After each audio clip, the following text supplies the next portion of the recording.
Hey everyone, welcome back to the channel. This is my $1,500 2006 Range Rover Sport. Not $1,500 anymore. Well, I bought it for $1,500 from Copart, where it sat for 2 years, and with a bit of work, brought it back to its former glory as one of the kings of the luxury off-roaders.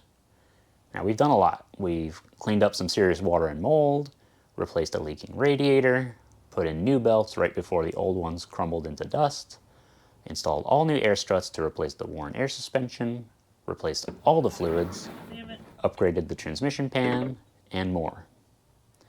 And right here I have the transfer case.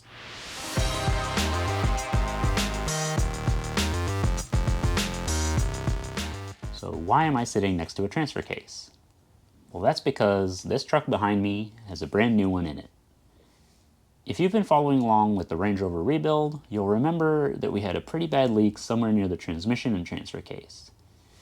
Initially, we thought it was the transmission harness collar seal, so we serviced the transmission, but the leak stuck around. We did some cleaning and more digging and found that the leak seemed to be coming from where the transmission meets the transfer case. After seeing that, we had it narrowed down to the transmission output seal or the transfer case input seal, which is right here. We figured the transmission output seal seemed like the more likely culprit since they do wear out over time, but we couldn't be 100% sure because the fluid smelled kind of like transfer case fluid when it was cold and like transmission fluid when things warmed up. In hindsight, this should have been a clue for the mess that was to come, but we'll get to that. These seals are both serviceable items with rebuild kits and relatively straightforward once the transfer case is out.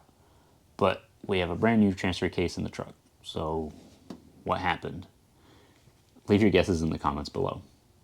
If you've been watching the channel, you know that normally I'm ready to dig in and get the job done. I'm all about DIY repair and rebuilding, but this time things got so weird that we had to call in some help. That help came from authorized imported cars in Flemington, New Jersey. This isn't a sponsored video, they're just really great. I like calling out people who are helpful and do great work, and they're probably the best place to go in New Jersey for Jaguars and Land Rovers. They do full restorations as well as repairs, so we were pretty confident they'd be able to help us figure this mess out. When you're surrounded by classic Land Rover Defenders, Range Rovers, and Jaguars, you don't worry too much about whether you're in good hands. So, what did they find? As it turns out, the leak was caused by something they'd never encountered before. So, let's take a look. Yep, you're looking at a piece of metal. It managed to break loose and puncture both the transfer case input seal and the transmission output seal. The weird thing is that whatever this metal is, it's still attached somewhere because we can't pull it out. When we try, it just springs back. Clearly, this thing is roached. Something failed inside, and badly. Looking back at the transfer case fluid change, it was pretty shiny. I guess I would describe that as more pearlescent than shimmery. I don't know if that's better or not. Not at all. So the fact that something metal had worn down inside should have been another clue when the leak started.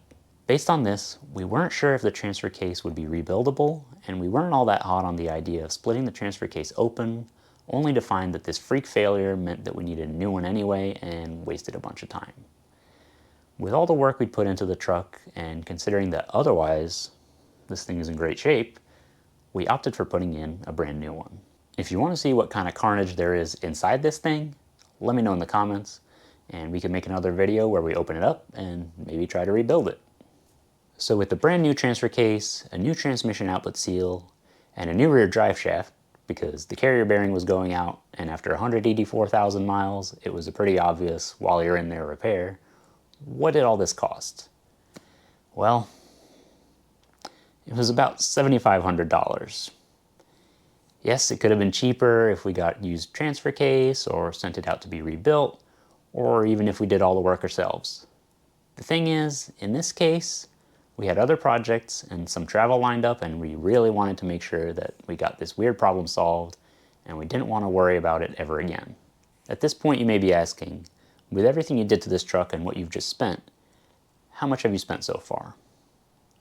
Well, I keep track of everything we spend on a car when rebuilding it, and yeah, I'm in pretty deep. About up to here. including the purchase of some parts that we've purchased for jobs you haven't seen yet, we're into this truck for $17,002.87. Now that you've picked your jaw up off the floor and called me all kinds of dumb, remember that this could have been much cheaper if we bought aftermarket parts rather than OE and OEM, and we could have taken the time to rebuild the transfer case or even install a used one. A conservative estimate, we could have saved another $7,000 to $8,000, bringing this total to just under $10,000 all in, but we wanted to make sure this truck was here for a long time and not just a good time. So, was it worth it? Well, that's really subjective. There are a ton of people who would say, absolutely not. They would say that you could probably get a truck with a clean title with lower mileage for the same price. And, well, they would be right. In good condition with low miles, these trucks generally sell for $14,000 to $20,000, but they're starting to get more expensive. Even very broken ones are going for $3,000 to $5,000. But even paying $17,000 for a low mileage truck doesn't guarantee that there won't be any deferred maintenance to take care of or an unexpected and expensive failure. The reality is that vehicles break, and if you're buying a cheap old car, especially a cheap luxury car, you need to be prepared to roll up your sleeves or dig into your wallet. Sometimes both. The way I see it, we're better off than if we bought a Range Rover Sport with only 130,000 miles that ended up needing $10,000 worth of work. We would have spent less in parts, but probably just as much time working on it. And at that point, we'd be in it for $20,000. Besides, what else can you get for $17,000? A 3-year-old Hyundai subcompact crossover? A 7-year-old Nissan Sentra? I'll take a Range Rover any day of the week. For me, I feel this was worth it. All things considered, this truck is in great shape, and we've done almost everything it needs at this point, so now we can enjoy it with confidence. This truck sat at Copart for 2 years, and now it's an awesome daily driver. If I had to hop in right now and drive across the country, I'd be confident I'd get there without any trouble. Now, I'm not saying that you should go out and buy the cheapest Range Rover you can find. That's always going to be a gamble, and some of them out there on Marketplace are black holes just waiting to drain every last cent from your bank account. But if, like me, you're a Range Rover fan, you're willing to get a little dirty and wrench, and you're looking for a project, it's doable. Maybe your project purchase budget is only a couple grand, you take a little longer to rebuild it, buy a combination of used and aftermarket parts, and have one hell of a truck. You could do worse. Obviously, not everyone will agree, so let me know in the comments what you think. As for what's next, we're not done with the truck yet. I'll take that. Thank you. Consider it a service charge for all the help. I love this truck. What am I going to drive? Actually, I already got that covered.